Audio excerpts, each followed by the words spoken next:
اعوذ باللہ من الشیطان الرجیم بسم اللہ الرحمن الرحیم رب اشرح لی صدری ویسر لی امری واحلل عقدۃ من لسانی یفقہوا قولی رب یسر ولا تعسر وتمم بالخیر۔ انشاءاللہ اللہ تعالیٰ کی رحمت سے، اللہ کے فضل سے آج ہم نئی سورہ شروع کرنے جا رہے ہیں، اور یہ ہے قرآن کی تیسری سورہ ہے، سورہ آل عمران۔ آج کا لیسن ہمارا جو ہے انشاءاللہ ہم کریں گے آیات 1 سے 4 تک۔ آج ہمارا جو ہے وہ انٹروڈکشن ہوگا اس سورہ کا، انٹرسٹنگ ہے تو وہ زیادہ ٹائم لے گا، تو اسی لیے تھوڑی ہم نے اس میں آیات جو ہے کم رکھی ہیں۔ چلیے ترجمہ ہم اس کا پہلے دیکھتے ہیں۔ آیا نمبر 1، الف لام میم، حروف مقطعات ہیں، ان کے معنی میں آپ اسی طرح ہی ایز اٹ از اس کو لکھ لیں گے۔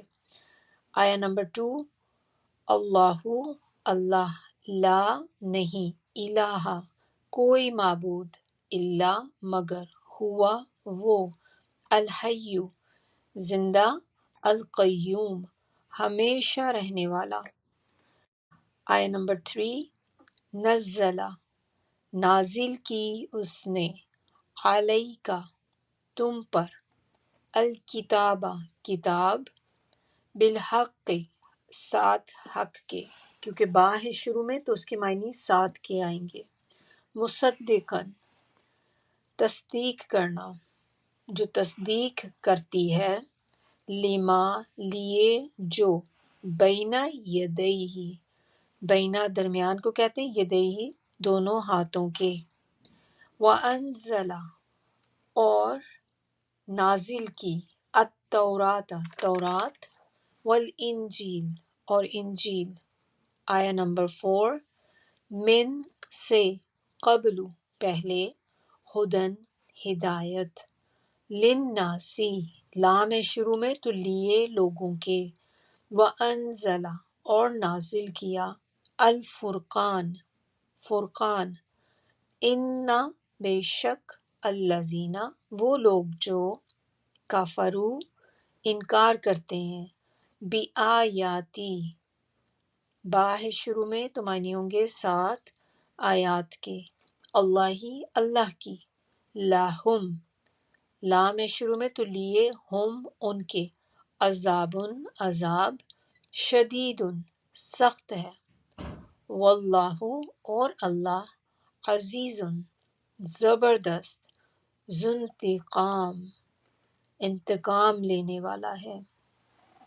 چلیے انشاءاللہ اب ہم آتے ہیں اس کی تفسیر کی طرف، دیکھتے ہیں کہ آج کی جو ہماری سورہ ہے اس میں کیا ہم پڑھنے جا رہے ہیں۔ کہ یہ والی جو سورہ ہے قرآن کی تیسری سورہ ہے، بڑی صورتوں میں سے ہے، 200 آیات ہیں اس کی، جبکہ ہم نے دیکھا تھا سورہ بقرہ میں کتنی آیات تھیں، 286 آیات تھیں۔ مدنی سورہ ہے اور ہجرت کے بعد نازل ہوئی۔ کچھ صورتیں مکی ہوتی ہیں، کچھ صورتیں جو ہوتی ہیں وہ مدنی ہوتی ہیں۔ تو مکی صورتیں جو ہوتی ہیں وہ ہوتی ہیں جو ہجرت سے پہلے نازل ہوئیں، اور جو ہجرت کے بعد نازل ہوئیں ان کو مدنی سورہ کہا جاتا ہے۔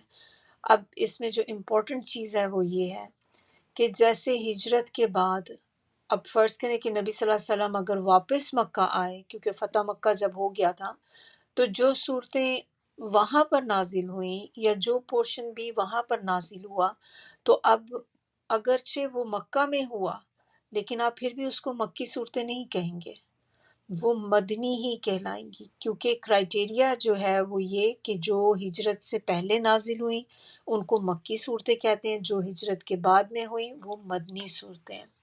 پھر تھوڑا سا ڈفرنس یہ بھی اس میں ہوتا ہے کہ جو مکی صورتیں ہیں آپ جب ان کو پڑھیں گے، جیسے جیسے انشاءاللہ ہم قرآن آگے پڑھتے جائیں گے تو آپ دیکھیں گے جو صورتیں مکہ میں نازل ہوئی ہیں ان کی آیات بہت لمبی لمبی نہیں ہیں، جبکہ جو مدنی صورتیں ہیں ان کی آیات کافی لمبی لمبی آیات ہوتی ہیں۔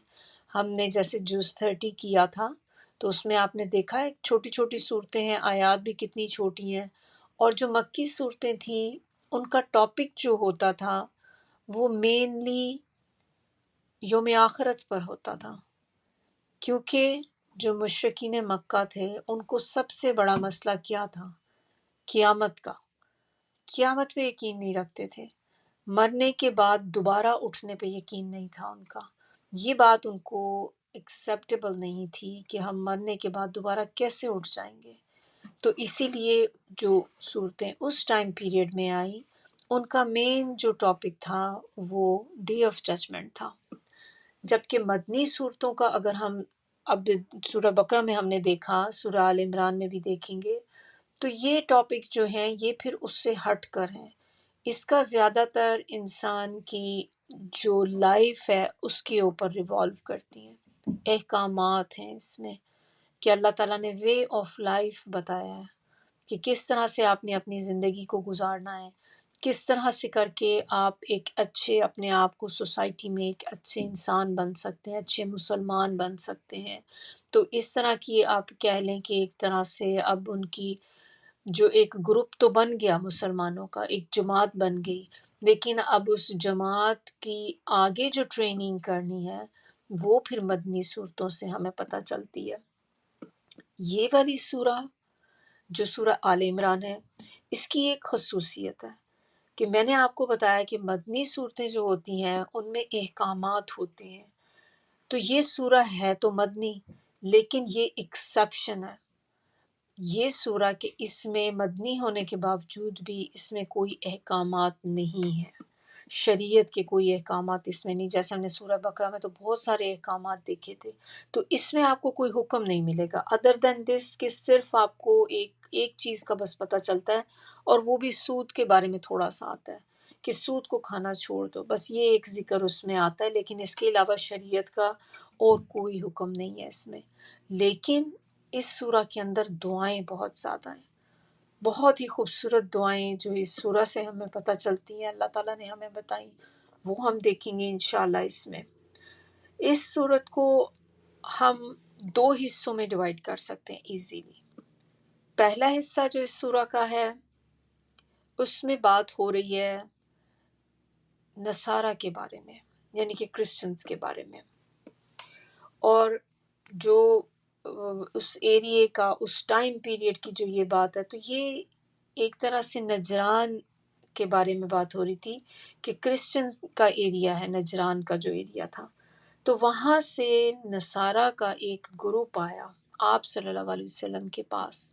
ایسے کہہ لیں کہ جیسے کوئی ڈیلیگیشن آتی ہے نا، تو اس طرح سے ایک گروپ جو تھا وہ آیا، اور وہ گروپ جو تھا وہ بہت ہی شان والا گروپ تھا. یعنی کہ آپ ایسے ہے کہ وہ ایلیٹ کلاس کے لوگ تھے، اس میں ہائی لیول کے لوگ، اس میں بشپس بھی تھے، اس میں پریسٹ بھی تھے. تو وہ ایک بڑا گروپ تھا جو نجران سے آیا تھا نبی صلی اللہ علیہ وسلم کے پاس پوچھنے کے لیے یہ چیزیں دین کے بارے میں. کچھ کہتے ہیں 2 باتیں ہیں اس میں ٹائم پیریڈ کی. کچھ علماء کہتے ہیں کہ یہ 9 ہجری کی بات ہے جب یہ ڈیلیگیشن آیا، اور کچھ علماء کہتے ہیں کہ یہ 3 ہجری میں ہوا. 9 ہجری کے اندر بہت ساری چیزیں ہوئی تھیں، امپورٹنٹ ایئر تھا یہ، اور اس میں چونکہ فتح مکہ ہوا تھا تو اس کے بعد بہت ساری ڈیلیگیشنز آنی شروع ہو گئی تھیں نبی صلی اللہ علیہ وسلم کے پاس، اور لوگ آتے تھے گروپس میں اور وہ اسلام قبول کر کے چلے جاتے تھے. تو اسی وجہ سے جو 9 ہجری والا سال تھا اس کا نام ہی عام الوفود پڑ گیا.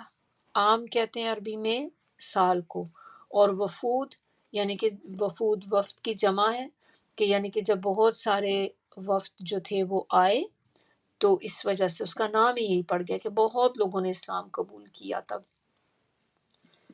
دوسرا حصہ اس سورہ کا جو ہے وہ جنگ احد کے بارے میں ہے.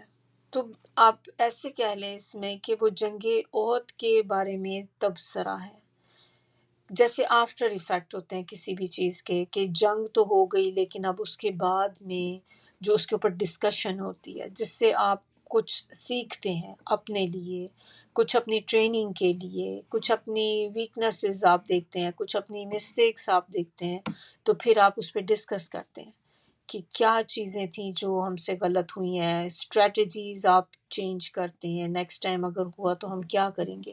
تو وہ سارا ہم دیکھیں گے سیکنڈ پارٹ میں. اس کے ٹاپکس اس سورہ کے اندر کیا ہیں؟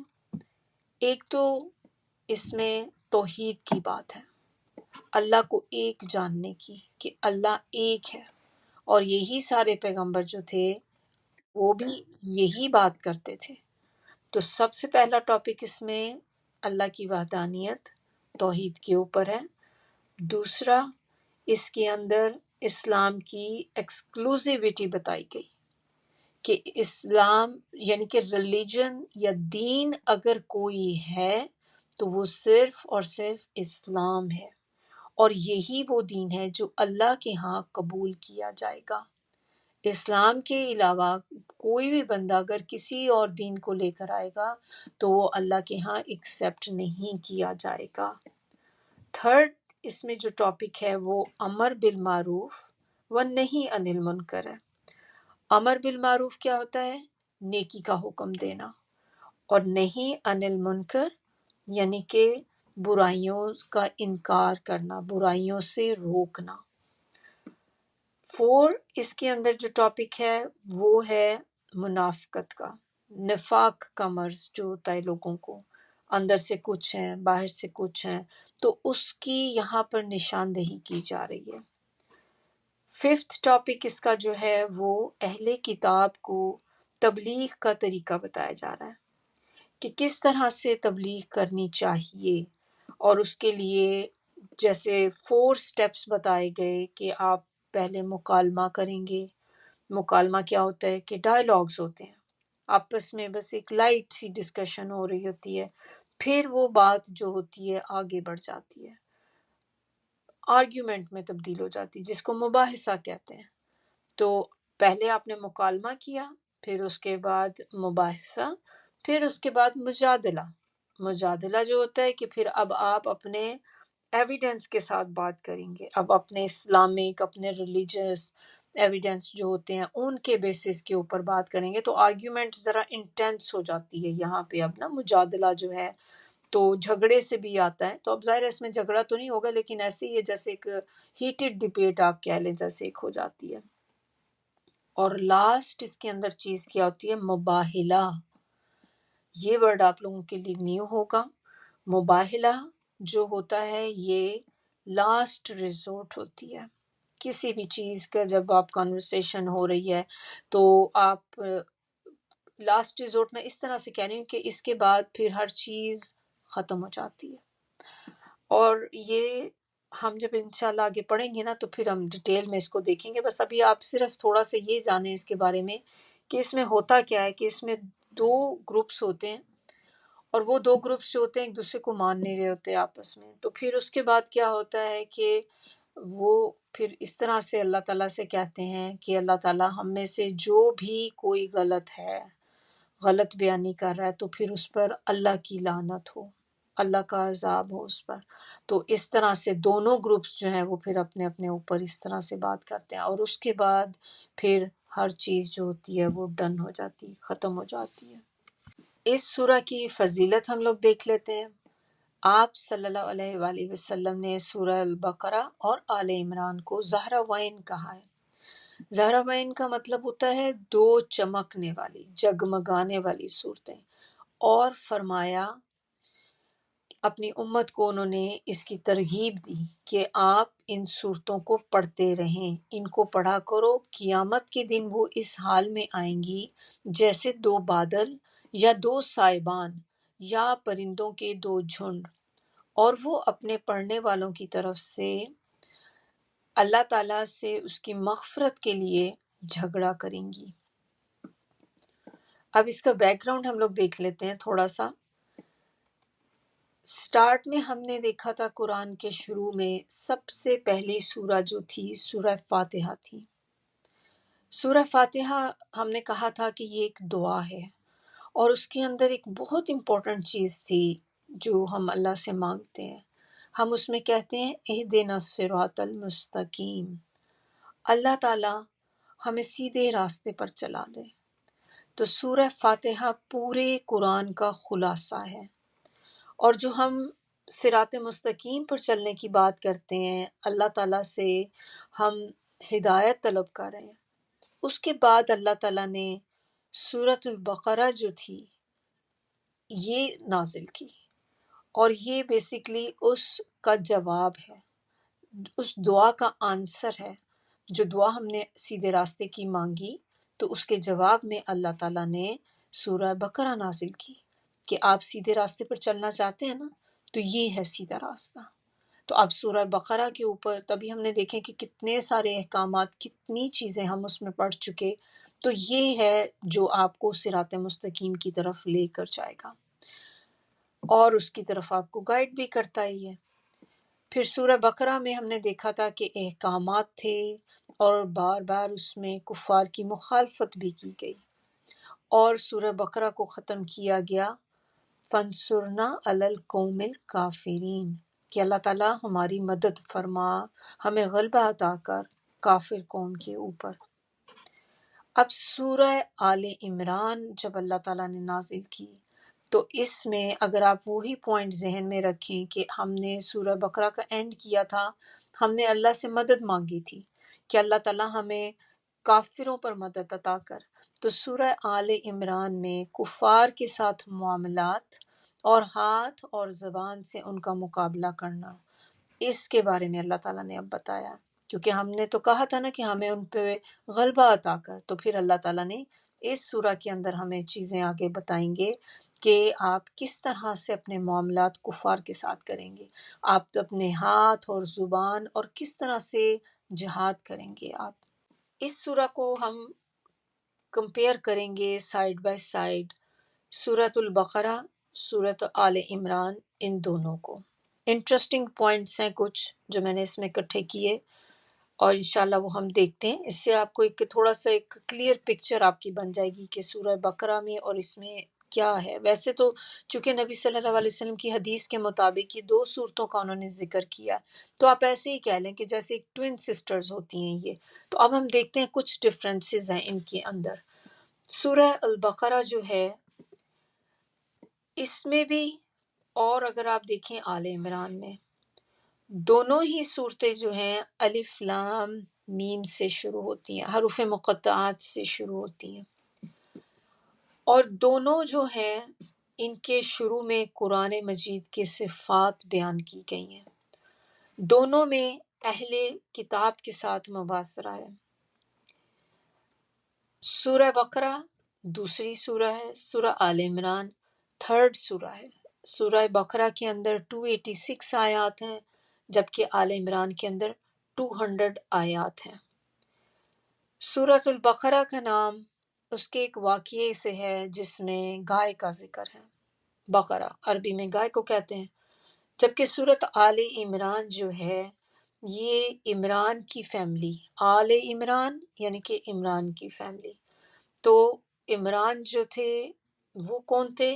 حضرت عیسیٰ علیہ السلام کے نانا، یعنی کہ حضرت مریم کے والد تھے یہ، تو ان کی فیملی کے اوپر یہ سورہ کا نام ہے، اور یہ ہم آگے پڑھیں گے بھی جس کی وجہ سے یہ نام اس کا رکھا گیا۔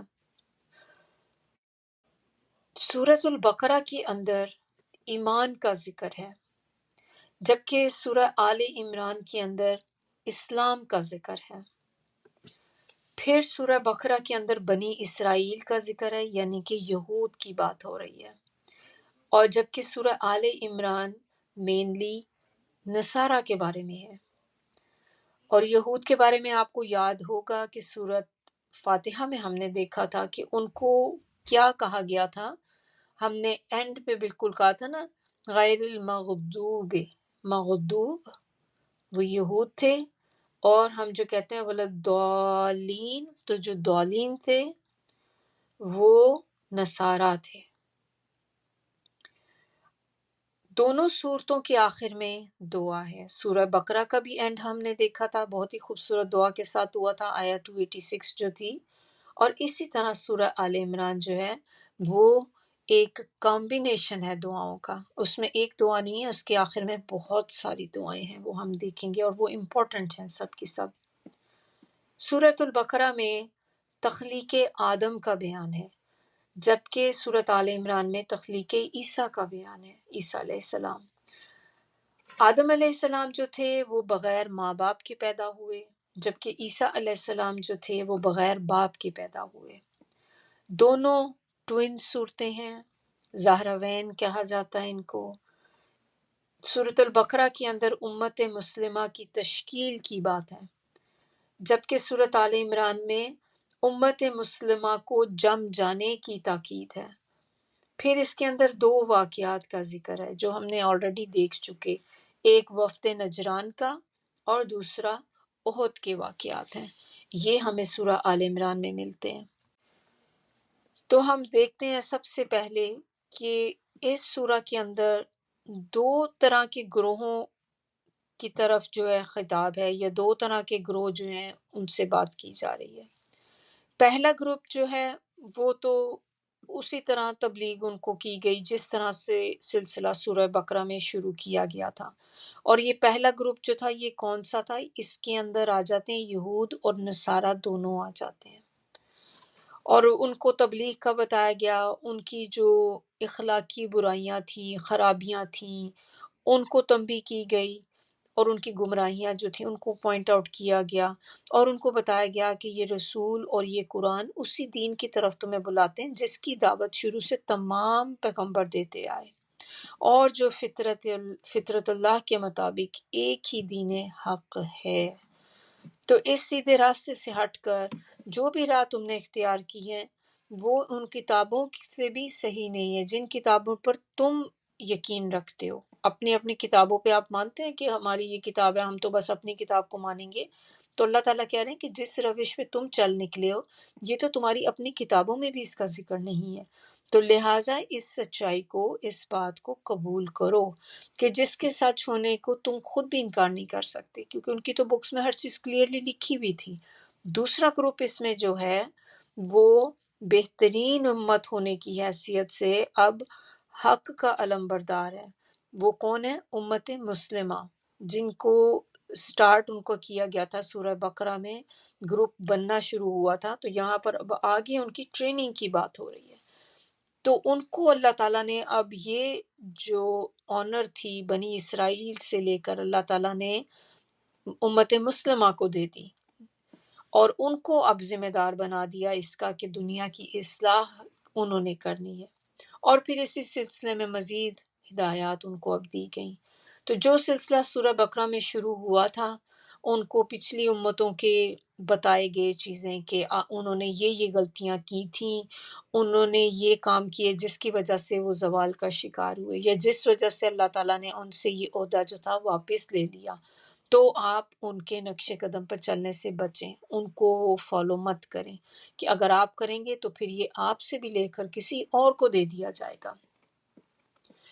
اب اس سورہ کا شان نزول ہم دیکھتے ہیں۔ شان نزول سورہ بقرہ میں اس دین حق پر ایمان لانے والوں کو جن آزمائشوں، تکلیفات اور ان چیزوں کا پہلے سے ان کو وارننگ دے دی گئی تھی کہ آپ پر تکلیفیں تو آئیں گی، اب وہ کام بڑی شدت کے ساتھ شروع ہو گیا تھا۔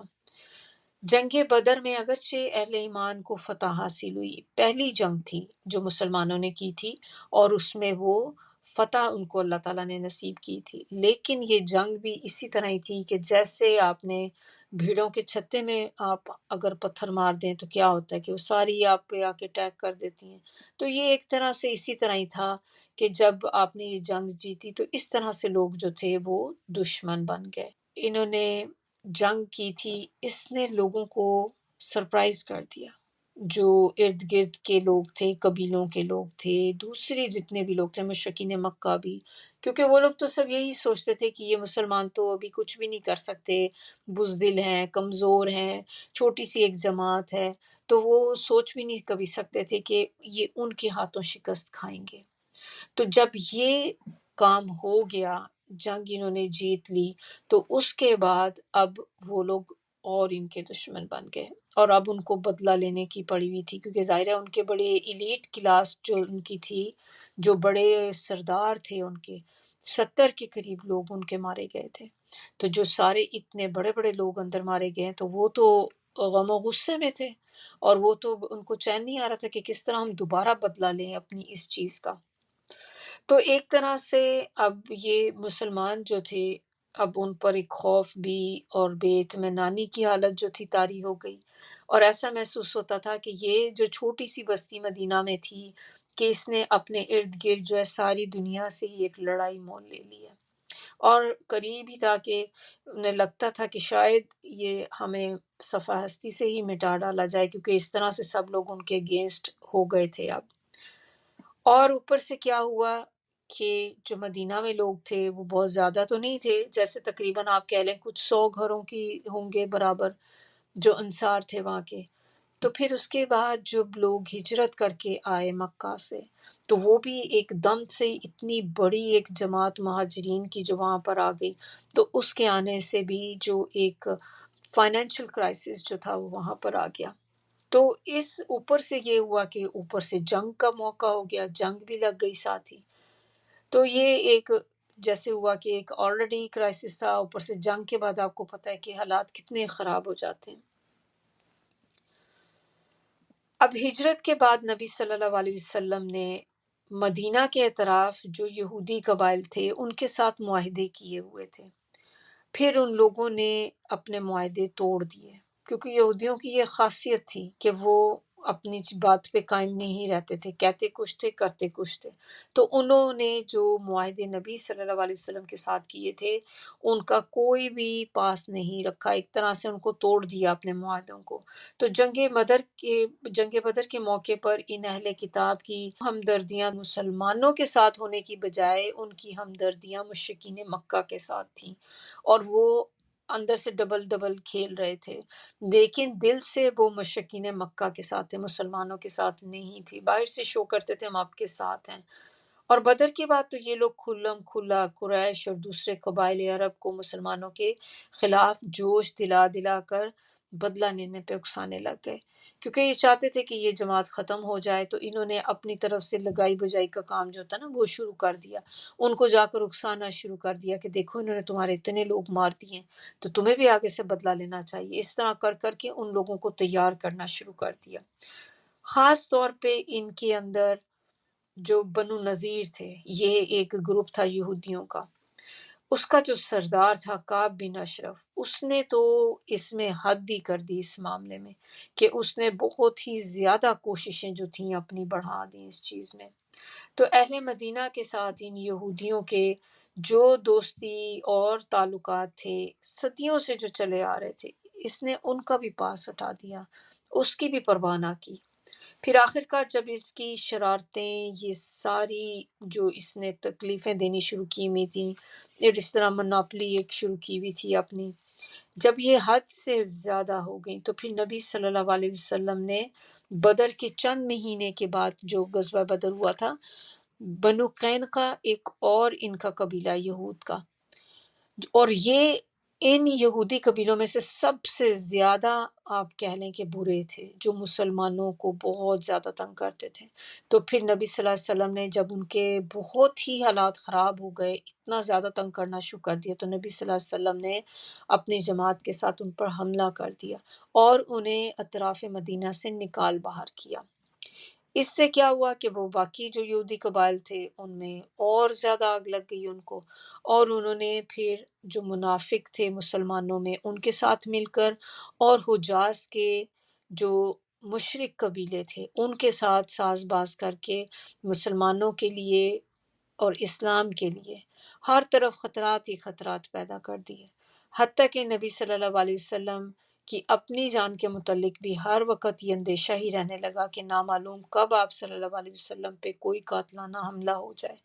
تو صحابہ کرام اس زمانے میں ہتھیار باندھ کر سویا کرتے تھے، کیونکہ اتنا خوف تھا، ڈر ہوتا تھا کہ پتہ نہیں کب کس وقت کیا ہو جائے، دشمن کہیں ایک دم سے حملہ نہ کر دے۔ تو رات کو بھی اس ڈر سے لوگ پھر جو تھے پہرا دیا کرتے تھے کہ سب نہیں سوتے تھے ایٹ اے ٹائم۔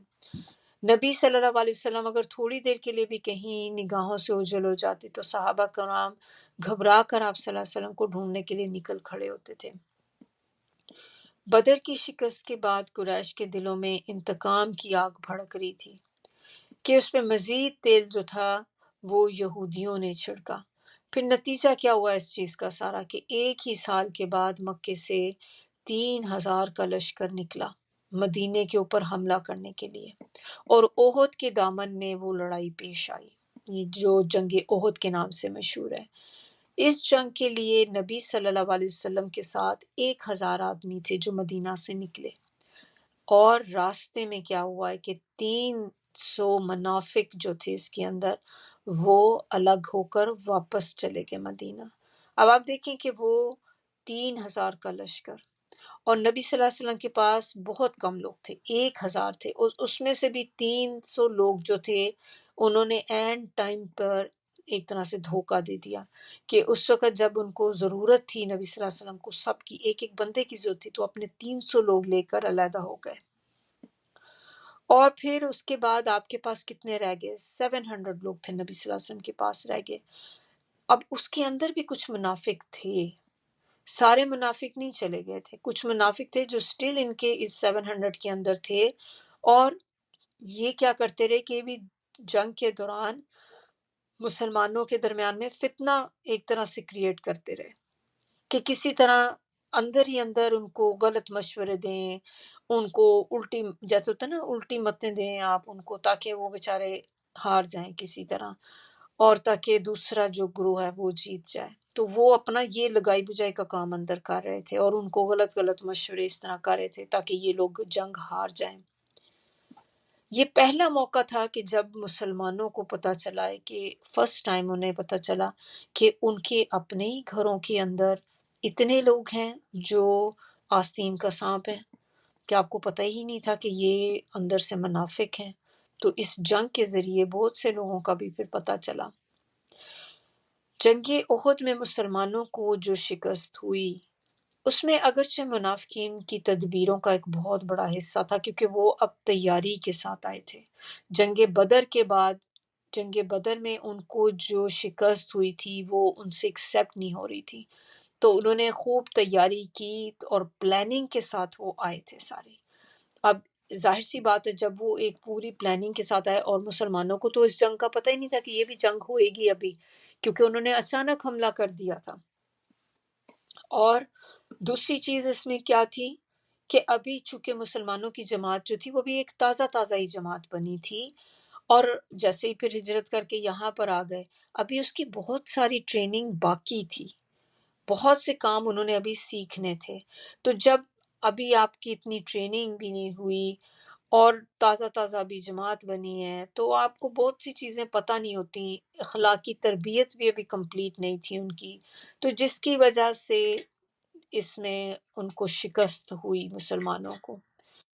اور اس میں پھر اس کے بعد جنگ کے، اب چونکہ مسلمانوں کو اس میں شکست جس طرح سے ہوئی، یہ امپورٹنٹ تھا کہ جنگ کے بعد پھر ان چیزوں پہ ڈسکس کیا جاتا، اس سے سیکھا جاتا کہ وہ کون سے فیکٹرز تھے جس کی وجہ سے مسلمانوں کو شکست کا سامنا ہوا۔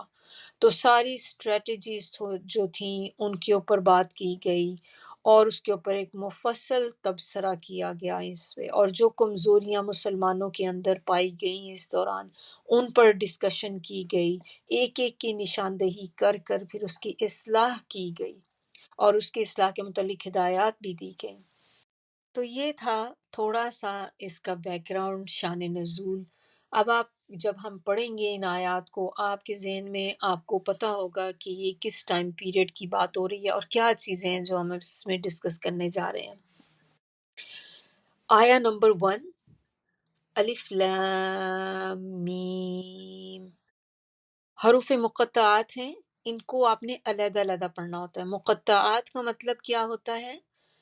ٹوٹے ہوئے، قطع سے، جب ہم کہتے ہیں نا قطع تعلق کر دینا، کسی سے تعلق توڑ دینا، تو اس سے یہ ہے کہ جب ان ورڈز کو آپ پڑھتے ہیں جو صورتوں کے شروع میں آتے ہیں اکثر، اور کتنی صورتیں حروف مقطعات سے شروع ہوتی ہیں؟ 29 صورتیں قرآن کی جو ہیں وہ اس سے سٹارٹ ہوتی ہیں، اور 6 صورتیں ہیں جو صرف الف لام میم سے سٹارٹ ہوتی ہیں۔ تو یہ جب بھی آتی ہیں آپ ان کو علیحدہ علیحدہ ہی پڑھیں گے، جیسے ہا میم، یاسین، اس طرح سے۔ تو یہ آپ نے اس طرح سے پڑھنا ہے، اور اس کا معنی اب ہم کیا لکھیں نیچے؟ اب ہم نے سورہ بقرہ میں تو اس کو ڈیٹیل میں پڑھ لیا تھا کہ حروف مقطعات جو ہوتے ہیں ان کا معنی جو ہے وہ اللہ اور اللہ کے رسول کے درمیان ایک راز ہے۔ اللہ کو پتہ ہے کہ اس کے معنی کیا ہیں، ہمیں نہیں معلوم، یا یہ آپ کہہ لیں کہ ہمیں بتایا نہیں گیا اس کا معنی. ہم یہ نہیں لکھ سکتے کہ اس کے کوئی معنی ہی نہیں ہے. معنی ڈیفینیٹلی ہیں، لیکن اللہ تعالیٰ ہمیں وہی بات بتاتے ہیں جو اللہ کو پتہ ہوتا ہے کہ ہمارے لیے امپورٹنٹ ہے. تو کچھ چیزیں ہیں جو اللہ تعالیٰ ہمیں بتاتے ہیں، کچھ چیزیں اللہ تعالیٰ ہمیں نہیں بتاتے. تو اس کا معنی جو ہے وہ ہمیں اللہ تعالیٰ نے نہیں بتایا. تو اسی لیے جب ہم اس کے ترجمے میں ہم اس کو ایز اٹ از ہی لکھ لیں گے. اور اس کی ریزن کیا ہے کہ اللہ تعالیٰ نے اس طرح جو حروف مقطعات سے کچھ صورتوں کو شروع کیا، تو یہ بھی ایک سٹائل ہوتا ہے. جیسے ہم ڈسکشن کرتے ہیں، ڈسکشن تو نہیں، آپ کہہ لیں کہ کوئی کلاس ہو رہی ہوتی ہے، کوئی لیکچر ہوتا ہے. تو جب سٹارٹ کرتے ہیں تو اس میں آپ کوئی چیز ایسی سٹارٹ میں کہیں کہ جس سے لوگ الرٹ ہو جائیں. آپ بعض اوقات آپ کو لگتا ہے کہ ہو سکتا ہے لوگ سو رہے ہوں، ٹائم ایسا ہے کہ اس وقت کوئی پے ٹینشن نہ کرے. تو اس طرح سے جب بولا گیا تو لوگ، کیونکہ یہ ہمیں ذہن میں کیا بات رکھنی ہے کہ قرآن جو ہے عربک لینگویج میں ہے. اور کن کے اوپر اترا تھا؟ اس زمانے میں جو لوگ عرب میں جو لوگ رہتے تھے تو ان کی یہ زبان تھی، تو وہ ہر چیز سمجھتے تھے. اور وہ کیونکہ ان کو ایک ایک لفظ سمجھ آ رہا ہوتا تھا اور وہ توجہ نہیں دیتے تھے اس پہ. اور نبی صلی اللہ علیہ وسلم کے بارے میں کہا کرتے تھے کہ انہوں نے خود سے بنا لیا. تو پھر جب اللہ تعالیٰ نے یہ الف لام میم اندر ڈالا، اس سے جب بات کی تو وہ ایک دم سے حیران رہ گئے کہ یہ کیا چیز ہے، ہمیں تو اس کا معنی نہیں پتا. تو ایک طرح سے آپ کہہ لیں الرٹ کرنے کے لیے بھی تھا، اور ان کو یہ بتانے کے لیے بھی. تم دعویٰ کرتے ہو نا کہ تمہیں ہر چیز کا پتہ ہے، علم ہے، تو اب بتاؤ اس کا مطلب کیا ہے.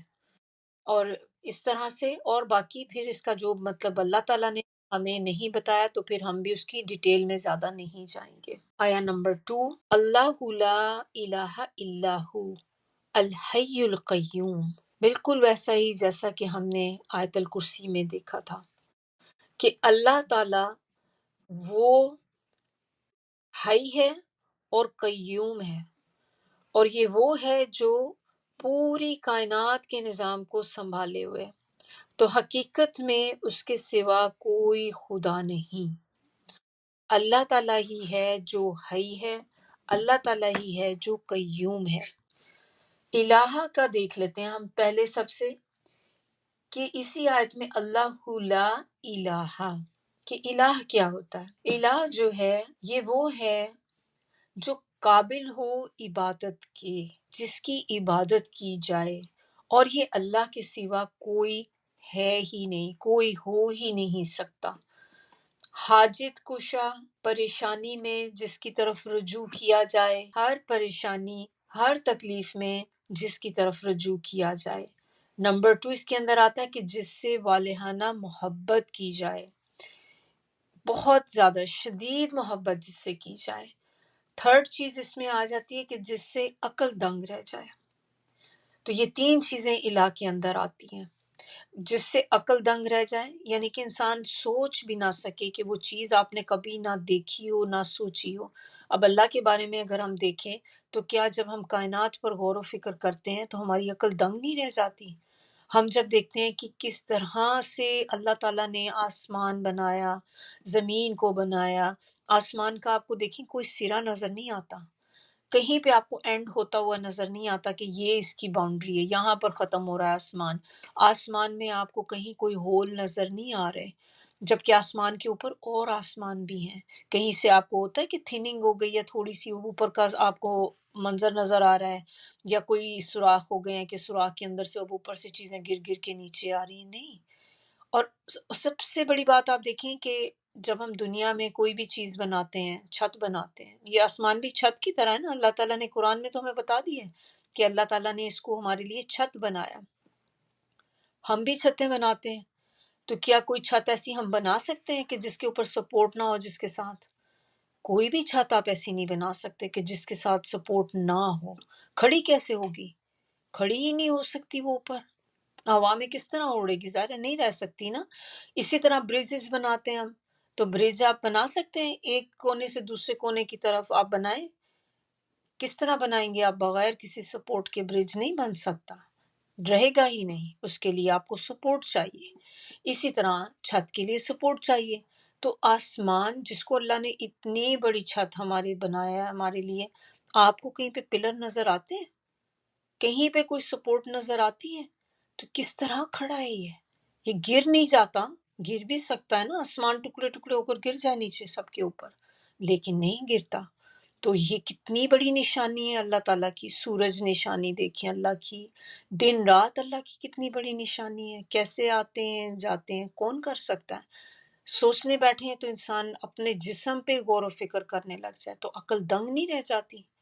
کس طرح ہمارا سسٹم کام کر رہا ہے، کیسے اللہ تعالیٰ نے چھوٹی چھوٹی چیزیں ہمارے جسم میں بنائی ہیں، حتیٰ کہ جو چھوٹے چھوٹے بال ہیں ہمارے جسم میں، جسم کے باہر بھی اور جسم کے اندر بھی بال ہوتے ہیں، اور یہ بال کیا ہیں؟ پروپیل کرتے ہیں، چیزوں کو آگے موو کرنے کا کام کرتے ہیں، چیزوں کو سٹاپ کرنے کا کام کرتے ہیں۔ ناک کے اندر بال اللہ تعالیٰ نے بنائے ہیں تاکہ وہ باہر کی جو گند بلا ڈسٹ پارٹیکلز ہیں، جو بیکٹیریاز ہیں، کوئی بھی چیزیں ایسی ہیں ان کو سٹاپ کرتے ہیں تاکہ وہ آپ کی بریتھنگ میں پرابلم نہ کریں، سانس کے اندر نہ چلے جائیں۔ اسی طرح ہمارے اندر اور جگہوں پہ بھی سیلیاز کہتے ہیں ان کو، جو ہیئر ہوتے ہیں، اور یہ کیا کرتے ہیں؟ موومنٹ کا کام کرتے ہیں۔ تو کتنی چھوٹی سی معمولی سی چیز ہے لیکن کتنے بڑے بڑے کام ہیں اس کے۔ اور اسی طرح یہ تو میں نے چھوٹی سی ایک معمولی چیز بتائی جس کو ہم سوچتے بھی نہیں کہ یہ بھی اللہ کی ایک بہت بڑی کریشن ہے، اللہ کی ایک بہت بڑی نعمت ہے ہم لوگوں کے لیے۔ ہمارا جسم itself ہے، پورا کا پورا ہی آپ دیکھ لیں، ہیڈ ٹو ٹو آپ کاؤنٹ کرتے جائیں چیزیں۔ آنکھیں دیکھ لیں، آنکھوں کو ہی کبھی آپ میں سے کسی کو پڑھنے کا اتفاق ہوا ہو تو آپ اگر یہی دیکھ لیں کہ ہمارا لینس کیسے کام کرتا ہے، اپنے آپ نے وہ تو دیکھا ہوگا نا، جو پیپل ہوتا ہے آئی کا، کیسے کنسٹرکٹ کرتا ہے، کیسے ڈائلیٹ کرتا ہے۔ لائٹ کے ساتھ، کبھی ٹارچ کے ساتھ آپ فلیش لائٹ لیں اور اپنا اس کو ایکسپیریمنٹ کر کے دیکھیں، اپنے یا اپنے بچے کے اوپر، کسی پر آپ ہلکی سی لائٹ ڈال کے دیکھیں آئی کے اوپر، کیسے آپ کو لگے گا؟ آپ آئی ڈالیں گے ایک دم سے کنسٹرکٹ ہو جاتا ہے، اور جب آپ اس کو اندھیرے کی طرف کریں گی تو وہ ایک دم سے ڈائلیٹ ہو جاتا ہے۔ کیسے کر سکتا ہے انسان؟ کتنا مشکل کام ہے، لیکن اللہ تعالیٰ نے کیسے ہر چیز پرفیکٹ بنائی۔ پھر آپ دیکھیں کہ کتنے سارے پلانٹس ہیں اللہ تعالیٰ نے بنائے ہیں، لیکن یہ ہمارا ہی پلانٹ ہے کہ جو سوٹیبل ہے کہ جہاں پر انسان زندگی گزار سکتا ہے، باقی جو ہیں وہ اس لیول کے ہیں ہی نہیں۔ بہت سے تو ہم نے ابھی ڈسکور ہی نہیں کیے، اور جا کر بھی ہمیں نہیں پتا، ہمیں تو مارس کے بارے میں ہی صرف پتا ہے ابھی، تو مارس کی بھی جو وہاں کی انوائرمنٹ ہے وہ سوٹیبل نہیں ہے انسان کے لیے، جبکہ ارتھ کے اوپر اللہ تعالیٰ نے جو بنایا ہے، جو ایک بیلنس ہے یہاں پر ساری گیسز کا، کہ ان کی کتنی پروپورشن ہونے چاہیے، وہ بالکل پرفیکٹ اس طرح سے ہیں جیسے ہمیں چاہیے۔ تو یہ ساری چیزیں جب ہم دیکھتے ہیں تو انسان کی عقل دنگ رہ جاتی ہے کہ واقعی کوئی ہے جو یہ سارا کام چلا رہا ہے، کوئی ہے جس نے یہ بنایا ہے۔ ہم تو ہم ابھی بھی سیکھ رہے ہیں، اور وہ جو سیکھ رہے ہیں وہ بھی اللہ ہی کی دی ہوئی عقل ہے جس سے ہم سیکھ رہے ہیں۔ تو انسان کا دماغ itself آپ دیکھیں کہ کتنی بڑی اللہ کی ایک نعمت ہے ہم لوگوں کے لیے، کہ دماغ کس طرح کمپیوٹر کی طرح کام کرتا ہے، اور اس کی بیسس کے اوپر ہی تو پھر کمپیوٹر بنے ہیں نا اب۔ لیکن انسان کا جو دماغ ہے پھر بھی اس کو ہم بیٹ نہیں کر سکتا کمپیوٹر بھی۔ تو یہ چیزیں ہیں کہ جس کی وجہ سے ہم اللہ کو کہتے ہیں کہ وہ الہ ہے، اور وہ ہے اس قابل کہ اس کی عبادت کی جائے۔ اور جب انسان کو تکلیف آتی ہے، آزمائش، کوئی پریشانی آتی تو کیا ہوتا ہے؟ انسان کس کی طرف رجوع کرتا ہے؟ جتنا مرضی کوئی ایتھیسٹ بھی ہو، نہیں مانتا اللہ کو، وہ بھی جب کسی ایسے ڈیزاسٹر میں پھنس جائے تو اس وقت وہ بھی اس چیز کو مان لیتا ہے کہ کس کو پکارتا ہے۔ ظاہر اب آپ کو انسان کے دل میں اللہ تعالیٰ نے ڈیفالٹ سیٹنگ ہماری جو ہے نا، وہ اللہ کی محبت ہے ہمارے اندر، کہ ہم مانتے ہیں، اس دل میں ہمارے ہے اندر، آپ زبان سے اقرار کریں یا نہ کریں، لیکن ہمارے سب کانشیس میں چیز ہوتی ہے کہ ایک اللہ ہے، ایک رب ہے جو پوری کائنات کو چلاتا ہے، جس نے ہمیں پیدا کیا ہے۔ لیکن یہ کہ ہم ہٹ دھرم ہو جاتے ہیں، سٹبرن ہو جاتے ہیں، جس کی وجہ سے ہم اللہ تعالیٰ سے بدزن ہو جاتے ہیں، اور پھر لوگ اس چیز سے ہی باہر نکل جاتے ہیں کہ ہم کسی خدا پہ بلیو ہی نہیں کرتے۔ وہ لوگ بھی جب کسی بھی اس طرح کی آزمائش پریشانی میں آتے ہیں جو بہت بڑے بڑے ڈیزاسٹر جیسے ہوں، جیسے جہاز اللہ رحم کرے کوئی کریش ہونے والا، جہاز میں خرابی ہو گئی، کوئی شپ سنک ہونے لگ گیا، تو اس وقت جو حالت ہوتی ہے، تو وہ جو بندہ جو اللہ پہ نہیں بھی بلیو کرتا وہ بھی اس وقت پکارنے پہ مجبور ہو جاتا ہے۔ اور جب بھی دیکھیں ایک دم سے کبھی انسان کو کوئی سڈنلی کوئی چیز آتی تو کیا ہوتا ہے، ایک دم سے اللہ ہی کی طرف بندے کا جاتا ہے کہ اللہ تعالیٰ ہمیں بچا لے، اللہ تعالیٰ ہم پہ رحم کر دے، اللہ تعالیٰ ہمیں اس آزمائش سے بچا لے، اس طوفان سے ہمیں بچا لے۔ اس وقت کسی کا خیال نہیں آتا کہ کوئی اور ہے جس کو ہم مدد کے لیے پکاریں، کیونکہ آپ کو پتہ ہوتا ہے کہ اس وقت ہم کسی کو بھی بلائیں گے نا، کوئی ہماری مدد کو آئے گا نہیں۔ تو اگر کوئی اس ٹائم پہ مدد کر سکتا ہے تو وہ پھر صرف اور صرف اللہ کی ذات ہے، اور وہی ہماری حاجتوں کو پورا کرنے والا ہے، وہی ہماری پریشانیوں کو دور کرنے والا ہے۔ نیکسٹ اس کے اندر جو چیز آ رہی ہے الحی القیوم، ہم نے اس کو بہت ڈیٹیل میں پڑھ لیا تھا آیت الکرسی کے اندر۔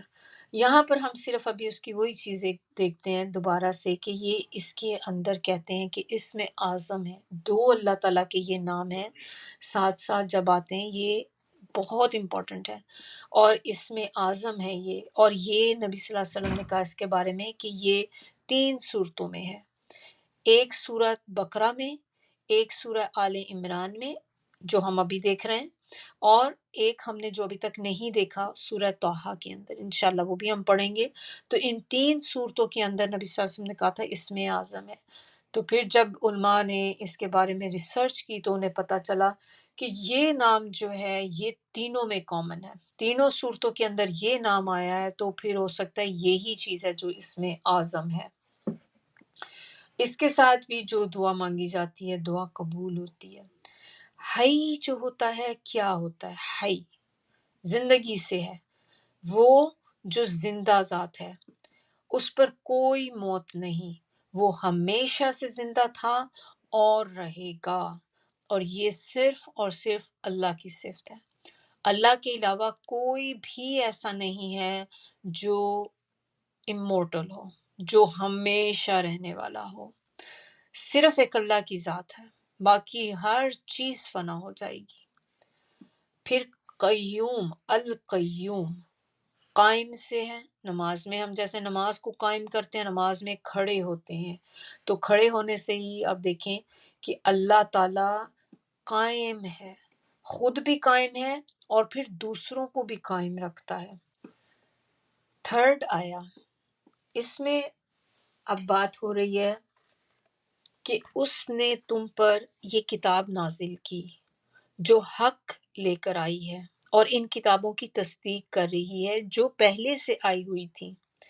اس سے پہلے وہ انسانوں کی ہدایت کے لیے تورات اور انجیل نازل کر چکا ہے۔ یہاں پر اب بتایا جا رہا ہے، پیچھے بالکل آپ دیکھیں کہ جو پچھلی آیت کا اینڈ ہوا تھا، کس چیز پہ اینڈ ہوا تھا؟ آیت نمبر 2 کا الحی القیوم، اور اس کے ساتھ ہی آگے شروع ہو گیا نزل علیک الکتاب بالحق، تو یعنی کہ وہ جو حی ہے اور جو قیوم ہے اس نے نازل کی ہے یہ کتاب آپ صلی اللہ علیہ وسلم پر، آپ صلی اللہ علیہ وسلم کے دل پر۔ تو اب ہم جب حی اور قیوم کا معنی دیکھتے ہیں تو پھر ہمیں آتا ہے کہ اچھا وہ رب ہے، یہ وہ الہ ہے جو الحی ہے اور القیوم ہے، اور اس نے نازل کیا ہے اس کتاب کو۔ تو پھر اس میں کوئی شک ہی نہیں رہ جاتا کہ یہ کتاب جو ہے اللہ کی طرف سے نہیں ہے۔ اور نزلہ جو ہوتا ہے بتدریج نازل کرنے کو کہتے ہیں، یہ ایک دم سے وہ نہیں ہوتا کہ آپ کہہ لیں کہ فوری بس ایٹ اے ٹائم پورا کا پورا اتر گیا۔ تو نزلہ کے اندر آ جاتی ہے کہ گریجولی ہونا کسی چیز کا، تو گریجولی قرآن جو تھا یہ نازل ہوا، 23 ایئرز میں کمپلیٹ ہوا، یہ آہستہ آہستہ آیا، جیسے جیسے ضرورت پڑتی گئی ویسے ویسے اللہ تعالیٰ اس قرآن کو اتارتے گئے۔ اور قرآن کا اللہ تعالیٰ نے یہاں پر بتایا کہ یہ کتاب حق کے ساتھ نازل کی گئی ہے۔ حق کا کیا مطلب ہوتا ہے؟ اس کا مطلب ہے نمبر 1 سچائی کے ساتھ، نمبر 2 با مقصد کتاب ہے، کتاب کا کوئی مقصد ہے۔ جو کتابیں اللہ تعالیٰ نے آسمانی کتابیں اتاری ہیں وہ بغیر مقصد کے نہیں اتاری تھیں، ہر کتاب کا مقصد تھا، پرپس تھا اس کا۔ تو کتاب کا پرپس کیا ہے؟ قرآن کا ہی اگر ہم لے لیں تو اس کا مقصد ہدایت، گائیڈنس ہے لوگوں کے لیے۔ اس کا مقصد صرف اس کو گو تھرو کرنا نہیں ہے، اس کو صرف ریڈ کرنا نہیں ہے، اس کا مقصد اس کو پڑھ کر اس سے ہدایت لینی ہے، اپنی زندگی گزارنے کا طریقہ سیکھنا ہے اس میں سے، اور وہ تب تک آپ کو سمجھ نہیں آئے گا جب تک آپ اس کتاب کو سمجھ کے نہیں پڑھیں گے۔ تو اب ہمیں یہاں پر تو یہ پتہ چل گیا کہ اس کا مقصد یہ ہے، تو کیا ہم وہ مقصد حاصل کر رہے ہیں جس مقصد کے لیے اللہ تعالیٰ نے اس کتاب کو اتارا؟ آپ میں سے، میں، آپ سب لوگ جو سن رہے ہیں، تو ہمارے لیے اللہ تعالیٰ کی ایک بہت بڑی رحمت ہے۔ اللہ تعالیٰ ہمیں جیسے اللہ نے ہمیں توفیق دی ہے، اللہ تعالیٰ سب کو توفیق دے، اللہ تعالیٰ سب لوگوں کو اس طرف لے کر آئے، لیکن ہمیں بہت زیادہ شکر ادا کرنا ہے اللہ تعالیٰ کا کہ اللہ تعالیٰ نے ہمیں باقی لوگوں کے اوپر پرائرٹی دی، اللہ نے ہمیں چنا ہے باقی لوگوں میں سے۔ یہ بہت بڑے آنر کی بات ہے۔ ہم دوسری چیزوں کو کتنا زیادہ لیتے ہیں، اچھی یونیورسٹی میں ایڈمیشن ہو جاتا ہے تو کتنا ہم اپنے اندر محسوس کرتے ہیں کہ بس بہت اچھا کام ہو گیا میرے ساتھ، تو مجھے ایک اعزاز مل گیا ہے۔ آپ کا باس آپ کو پک کر لیتا ہے باقی سب میں سے، وہ کہتا ہے کہ میرے سارے جتنے بھی میرے ساتھ کام کرنے والے ہیں، ان میں سب سے بیسٹ ورکر جو ہے وہ یہ ہے۔ آپ کو کوئی اتنا سا بھی کہہ دے تو ہم کیسے بس ایک دم سے بڑے خوشی سے پھولے نہیں سماتے ہم۔ تو جس کو اللہ تعالیٰ اپنی کتاب کے لیے چن لے، سوچیں کتنے بڑے آنر کی بات ہوگی۔ تو اللہ تعالیٰ نے ہمیں چنا ہے اس کتاب کے لیے، اور یہ ہے وہ ہدایت جو اب ہم حاصل کر رہے ہیں۔ پڑھ رہے ہیں نا، سورہ فاتحہ کو پڑھ کے ہم نے سیکھا، سورہ بقرہ میں ہم نے کتنی چیزیں سیکھی، کتنی وہ ہدایت ہمیں ملی۔ اب اگر ہم ان پر عمل کرنا شروع کر دیتے ہیں تو یہ ہے مقصد اس کتاب کا۔ اور اس کے ساتھ اور بالحق کے اندر کیا چیز آ جاتی ہے کہ کوئی قول و فعل اس وقت حق ہوتا ہے جب اس کو ایسا پایا جائے جیسا وہ ہوتا ہے یا جیسا وہ ہونا چاہیے، اور جب اس کی ضرورت ہو تو تب وہ آپ کو چیز ملے بھی، کہ حق کے ساتھ آنا کہ ایک تو جس طرح سے ہونا چاہیے یہ اسی طرح سے ہے، اور پھر جب اس کی ضرورت ہو تو تب آئے۔ تو اسی طرح قرآن جو ہمیں بتدریج ملا، تھوڑا تھوڑا کر کے، جیسے جیسے اس کی ضرورت پیش آتی گئی، ویسے ویسے وہ قرآن جو تھا نازل ہوتا گیا۔ پھر اس کے بعد بتایا جا رہا ہے کہ یہ تصدیق کرتی ہے، مصدقا لما بین یدی۔ کس چیز کی تصدیق کرتی ہے؟ اس سے پہلی کتابوں کی، جو کتابیں قرآن سے پہلے آئیں یہ ان کی تصدیق کرتی ہے۔ اور پہلے آنے والی جو کتابیں تھیں، کون کون سی کتابیں تھیں؟ ان میں آپ دیکھیں کہ ابراہیم علیہ السلام کے صحف تھے، صحف ابراہیم جو کہتے ہیں۔ پھر اس کے اندر آپ دیکھیں جو تورات تھی، انجیل تھی، زبور، اور پھر قرآن۔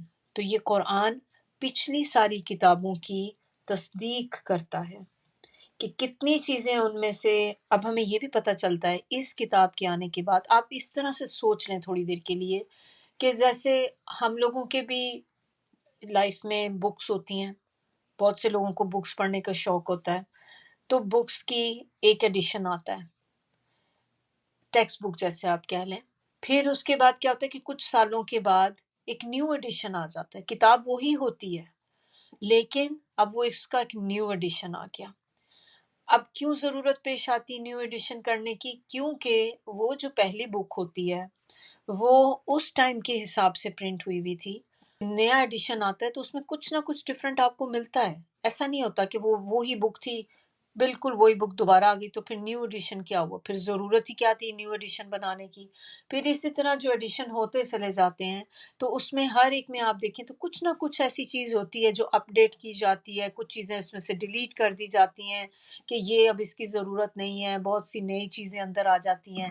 تو اسی طرح جو اللہ تعالیٰ نے بکس اتاری تھیں، اپنی کتابیں پہلی نازل کی تھیں، وہ اس ٹائم پیریڈ کے ساتھ تھیں، اس دور کے جو لوگ تھے ان کے لیے تھیں، اور ہر دور کے لوگوں کے لیے ڈفرینٹ بک بھیجی گئی کیونکہ جس کی ضرورت ان کو تھی۔ لیکن اب یہ نہیں تھا کہ وہ ٹوٹلی ڈفرینٹ کتابیں تھیں، وہ ساری ہی باتیں جو تھیں ٹاپکس وہی لے کر چل رہے تھے کہ ہر کتاب میں یہی ذکر ہوتا تھا۔ وہ جو پیغمبر پیغام لے کر آتے تھے، سارے پیغمبر جو تھے وہ ایک ہی پیغام لے کر آتے تھے جو نبی صلی اللہ علیہ وسلم نے دیا کہ ایک اللہ پر ایمان لے کر آؤ، اللہ کے ساتھ کسی کو شریک نہ ٹھہراؤ، قیامت کے دن پر کہ ایک دن آئے گا کہ ہمیں اپنے اعمال کے بارے میں جواب دہ ہونا پڑے گا اور ایک دن ہم اٹھائے جائیں گے۔ تو یہ ساری چیزیں یہ وہ تھیں جو پچھلے بھی پیغمبر سب وہی تلقین کرتے آئے۔ اور ہمیں اس قرآن میں اگر آپ دیکھیں تو ہمیں بہت سی چیزیں ہیں جو پچھلی قوموں کے جو ہمیں پتہ چلتی ہیں چیزیں، اور ہمیں پچھلی کتابوں کے بارے میں بھی پتہ چلتا ہے، تو یہ تصدیق کرتی ہے۔ اب ہم اس کتاب کے بعد دیکھیں کہ جیسے اللہ تعالیٰ نے ہمیں خود بتا دیا کہ ان کتابوں میں تحریف ہو چکی ہے، بہت سی چیزیں ان لوگوں نے اندر چینج کر دی ہیں، کتابوں کو بدل دیا ہے اپنی کتابوں کو۔ اب ہمیں کیسے پتہ چلے؟ ہم نے تو پچھلے کلاس میں آپ نے دیکھا تھا کہ ہمارے ایمان کا ایک حصہ جو تھا وہ یہ بھی تھا کہ ہم نے ساری کتابوں پر ایمان لے کر آنا ہے۔ تو پھر اب یہ کیسے ہوگا؟ ایمان لے کر آئیں، اب اس میں تو بہت سی چیزیں چینج ہو گئیں، تو جو چیزیں چینج ہو گئیں ہمیں تو اب نہیں معلوم، کیونکہ ہماری عقل تو اتنی نہیں کیا چیز بدل گئی کیا نہیں ہے، کیا چیز انہوں نے مٹا دی۔ تو یہ کتاب اس کو ایک طرح سے تصدیق کرتی ہے کہ اس میں جو بات اب بتائی گئی، کیونکہ یہ لیٹسٹ کتاب ہے، یہ لیٹسٹ ایڈیشن ہے، تو جو بات اللہ تعالیٰ نے یہاں پر بتا دی یہ ہمارا اب ایک کنٹرول ہے۔ ٹیسٹ کے لیے ہم کوئی ٹیسٹ کرتے ہیں تو کنٹرول ہوتا ہے نا ایک ہمارا، تو یہ بک ہمارے پاس ایک ہماری کنٹرول ہے۔ اب اس کے ساتھ ہم لگا کر دیکھیں گے کہ پچھلی کتابوں میں جو باتیں تو اس کے ساتھ میچ ہو رہی ہیں تو وہ ہمیں پتہ ہے کہ وہ اوریجنل ہیں، وہ صحیح ہیں چیزیں، اور جو چیزیں کانٹراڈکٹ کرتی ہیں اس کے ساتھ وہ اب ہمیں پتہ چل گیا کہ جو انہوں نے چینج کیا ہے پارٹ، یہ پارٹ ہے جو چینج ہو گیا ہے۔ تو ہمیں اس کتاب سے اب تصدیق ہو جاتی ہے کہ یہ، تو بہرحال اس چیز کے ہم اندر ڈیپتھ میں تو نہیں جائیں گے، نہ ہی ہم اس بحث میں پڑھیں گے۔ جو ہمیں آرٹیکلز آف فیتھ میں بتا دیا کہ ہم ساری کتابوں پہ ایمان لاتے ہیں۔ تورات جیسے جو بک تھی اس کے اندر کیا تھا کہ مینلی احکامات ہی تھے، بس ایسی تھا، آرڈرز ہی تھے، آرڈرز ہی آرڈرز، اولڈ ٹیسٹامنٹ جس کو کہتے ہیں۔ جبکہ انجیل جو تھی اس کے اندر جو احکامات نہیں تھے اتنے، اس کے اندر ویسے ان کی جیسے آپ کہہ لیں ڈسکرپشن دی گئی تھی، تو ان کی باتیں جیسے وہ ہوتا ہے وہ بتائی گئی تھیں کہ پہلے ایک حکم تھا تو اس کی جو ڈسکرپشن وہ اگلی بک میں مینلی دی گئی۔ اور اس میں یہ بھی کہتے ہیں کہ اس میں زیادہ تر عیسیٰ علیہ السلام کی سپیچز تھی، جیسے ان کی کمبینیشن ہے وہ ہیں سب اس کے اندر۔ تو دونوں بکس ایک دوسرے کو کمپلیمنٹ کرتی ہیں، ایسا نہیں ہے کہ آپ کہہ لیں کہ آپ ایک بک آپ پکڑیں گے تو وہ آپ کے لیے انف ہو جاتی ہے۔ تو جو بک پہلے آ چکی تھی پھر آپ اس کے بعد اگلی بک جب آئی تو ہونا کیا چاہیے تھا کہ پہلے تورات والے جو تھے لوگ وہ تورات پہ تو بلیو کرتے ہی تھے، پھر جب اس کے بعد دوسری بک آئی انجیل جب نازل ہوئی تو اس پر بھی ایمان لانا لازمی تھا، کیونکہ جب آپ دونوں بکس کو پھر ساتھ ساتھ دیکھتے ہیں تو وہ دونوں بکس ایک دوسرے کو کمپلیمنٹ کر رہی ہوتی ہیں۔ جبکہ قرآن جو ہے یہ اسی لیے ایک معجزہ ہے کہ قرآن کے اندر اللہ تعالیٰ نے اٹس اے کمبینیشن آف ایوری تھنگ، کہ اس کے اندر صرف ایسا نہیں ہے کہ خالی احکامات ہی ہیں اور یا پھر خالی باتیں ہی باتیں اور کچھ بھی نہیں، کوئی حکم کچھ بھی نہیں ہے، اس کے اندر دونوں چیزیں ہیں۔ تو یہ it's a combination of both books, ایک طرح سے آپ کہہ لیں کہ ہر چیز اس کتاب میں ہی آپ کو مل جاتی ہے، اسی لیے قرآن از انف، اور یہ قیامت تک کے لیے لوگوں کے لیے جو ہے یہ ہدایت ہے، اور اس کے بعد کوئی بک اور نہیں آئے گی اسی طرح کوئی اور پیغمبر بھی نہیں آئیں گے اس کے بعد، نبی صلی اللہ علیہ وسلم کے بعد۔ آیا نمبر 4، اب اس کے اندر بتایا جا رہا ہے کہ تو یہاں پہ کہا جا رہا ہے کہ اور اس نے ایک فرقان اتارا، ایک کسوٹی اتاری۔ بیسیکلی کسوٹی کیا ہوتی ہے کہ کوئی چیز میں ڈفرینس کرنا، سیدھے سچ کو غلط سے علیحدہ علیحدہ کر دینا، ایک ڈفرینشیٹ کر دینا چیزوں کو۔ تو اب جو بھی کوئی لوگ اللہ کے ان چیزوں کا انکار کریں گے تو ان کو یقیناً سخت سزا ملے گی۔ اللہ تعالیٰ بے پناہ طاقت کا مالک ہے اور برائی کا بدلہ دینے والا ہے۔ قرآن کے جیسے بہت سارے نام ہیں، ان میں ایک نام فرقان بھی ہے۔ تو فرقان کا مطلب ہوتا ہے حق اور باطل میں فرق کرنا۔ تو یہ کتاب آپ کو حق اور باطل میں فرق کرتی ہے، آپ کو بتاتی ہے کہ کیا چیز صحیح ہے، کیا چیز غلط ہے، ہماری زندگی میں، ہمارے معاملات میں بھی، کہ جو چیزیں ہم کام کر رہے ہیں یہ ہم صحیح کر رہے ہیں یا غلط کر رہے ہیں۔ تو یہ کتاب ہمیں اس کے بارے میں بتاتی ہے، اور یہ کتاب ہمیں پچھلی کتابوں کے بارے میں بھی بتاتی ہے کہ پچھلی کتابوں میں تورات، زبور، انجیل، صحف آدم، صحف ابراہیم، صحف موسیٰ، یہ ساری چیزیں شامل ہیں، اور یہ بک اس کی تصدیق کرتی، جیسے کہ ہم نے ابھی آلریڈی دیکھ چکے اس کو، اور یہ سب کتابیں اللہ کی طرف سے ہیں۔ اب اس میں وہ جو ہم دیکھ چکے کہ چیز چینج ہو گئی ہے، اس کے اندر کافی چیزیں جو انہوں نے بدل دی ہیں، تو اس کے اوپر ہم جو ہے ہم یہ نہیں کہہ سکتے کہ چلیں ہم کتاب پر تو ہم نے ایمان رکھنا ہی رکھنا ہے، لیکن ہمیں اپنے نالج کے لیے یہ بات پتہ چل جاتی ہے کہ یہ والا پورشن جو ہے اس میں سے بدل دیا گیا ہے۔ اس کو ہم جو تورات ہوتی ہے نا، اس کو اولڈ ٹیسٹامنٹ کہتے ہیں۔ کبھی اگر آپ کو لکھا نظر آئے نا تو اولڈ ٹیسٹامنٹ جب بھی لکھا آئے گا تو اس سے مراد ہوگی تورات، تورا جو ہے، اور نیو ٹیسٹامنٹ انجیل بائبل کو کہتے ہیں۔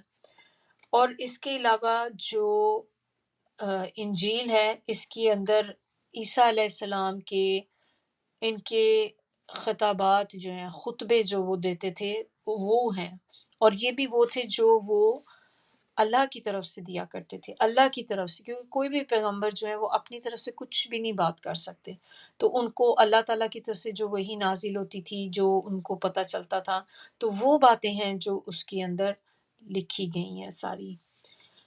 اور انجیل جو تھی یہ ان کے آسمان پر اٹھائے جانے کے بعد، جیسے کہ حضرت عیسیٰ علیہ السلام کو ہمیں پتہ ہے کہ اس میں بھی ہم پڑھیں گے سورہ میں کہ حضرت عیسیٰ علیہ السلام کو اللہ تعالیٰ نے اٹھا لیا تھا، جبکہ یہ لوگ سمجھتے تھے کہ انہوں نے شاید سولی چڑھا دیا ہے، جبکہ یہ حقیقت نہیں ہے۔ تو اس کے ان کے اٹھائے جانے کے بعد کئی مدتوں کے بعد آپ کے حواریوں نے ان کو اپنے طور پہ ایک طرح سے مرتب کیا تھا۔ اور تورات جو تھی، تورات کے بارے میں یہ ہے کہ بہت دفعہ ختم ہو چکی تھی وہ بھی کتاب۔ بخت نصر جب آیا تھا اس نے یروشلم کی اینٹ سے اینٹ بچا دی تھی، اور پھر اس نے جو تورات کے نسخے تھے وہ جلا دیے سارے۔ تو پھر حضرت عزیر علیہ السلام جو تھے ان کو یہ کتاب زبانی یاد تھی، جس کی وجہ سے انہوں نے یہ جو پوری کتاب تھی دوبارہ لکھی۔ اور اسی طرح انجیل کا میں نے آپ کو بتا دیا کہ حضرت عیسیٰ کے خطبات تھے، اور ان کے زندگی کے آخری سالوں میں جو وحی آئی تھی وہ ساری چیزیں جو تھیں وہ اس کے اندر ہیں۔ تو یہ جو انجیل ہے نا، اس میں بیسیکلی اب جو انہوں نے کہہ لیں آپ کے it's a combination of 4 books ہے جو بنا دیا انہوں نے، اور وہ آج آپ نام سنیں گے کبھی شاید آپ کو ہو اس کا۔ ایک تو اس میں یوحنا ہے، ایک اس میں لوکا ہے، پھر اس میں مرکز ہے، پھر متی ہے۔ یہ 4 کتابیں جو ہیں جو انجیل کے اندر آ جاتی ہیں۔ اور اس کے جو بھی بندہ اللہ کی آیات کا انکار کرے گا، اللہ تعالیٰ کی باتوں کا، اللہ کے حکموں کا، اللہ کی آیات کا جو بھی انکار کرے گا تو پھر اس کے لیے سخت عذاب ہے، اور اس کو جو سزا ملے گی یہ سزا دنیا میں بھی ملے گی یا مل چکی، اور آخرت میں بھی ملے گی، کیونکہ اگر ہم پچھلے لوگوں کی بات کر رہے ہیں کہ پچھلے لوگوں کو جنہوں نے جھٹلایا اللہ کی آیات کو، اس کتاب کا انکار کیا، تو دنیا میں تو سزا ملی ہی ان کو، کیونکہ ظاہر ہے عذاب نازل ہوا اللہ تعالیٰ کا، لیکن آخرت میں بھی نہیں بچیں گے، وہ آخرت میں بھی اس کا عذاب ہوگا۔ تو دنیا میں اس طرح کے آپ کی زندگی میں ہی اللہ تعالیٰ نے جو نبی صلی اللہ علیہ وسلم کا اگر آپ دیکھیں تو اللہ تعالیٰ نے کس طرح سے اسلام کو سر بلند فرمایا، اور اسلام کے مخالفین جتنے تھے وہ سب کے سب، خواہ وہ مشرکین تھے، منافقین تھے، یہودی تھے یا نصارہ تھے، ذلیل و خوار ہوئے، قتل ہوئے، قیدی بنے، جلا وطن ہوئے، اور یا جزیہ عطا کیا۔ تو یہ ساری چیزیں جو تھیں ظاہر ہے ایک عذابی کی فارم تھی نا، کہ اگر آپ ایک جگہ سے پورے کے پورے ایک قبیلے کو نقل مکانی کرا دی جائے تو اپنی جگہ سے ہجرت کرنا وہ کون سا آسان کام ہے۔ پھر وہ جتنا اسلام کو نیچا دکھانا چاہتے تھے اللہ تعالیٰ نے اسلام کو اتنا اوپر کر دیا، یہ بھی ان کے لیے ایک بہت بڑی انسلٹ کی بات تھی۔ تو رہا باقی آخرت کا عذاب، تو اس بارے میں وضاحت کر دی گئی، اللہ تعالیٰ نے بتا دیا کہ اللہ تعالیٰ زور آور ہے، اللہ تعالیٰ زبردست بدلہ لینے والا ہے، یعنی کہ وہ بدلہ لینے کی پوری طاقت رکھتا ہے اور یقیناً ان سے بدلہ لے گا۔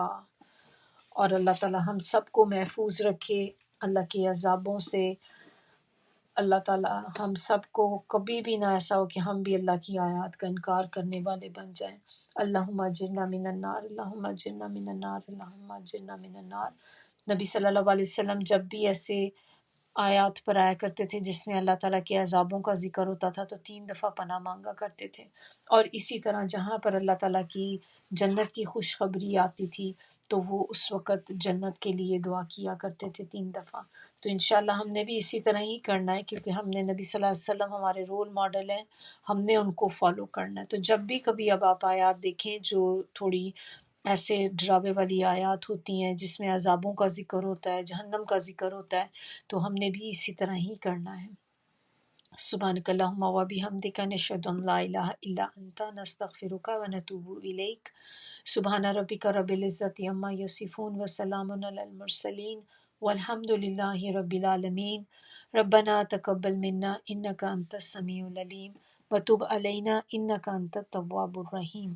السلام علیکم ورحمۃ اللہ وبرکاتہ۔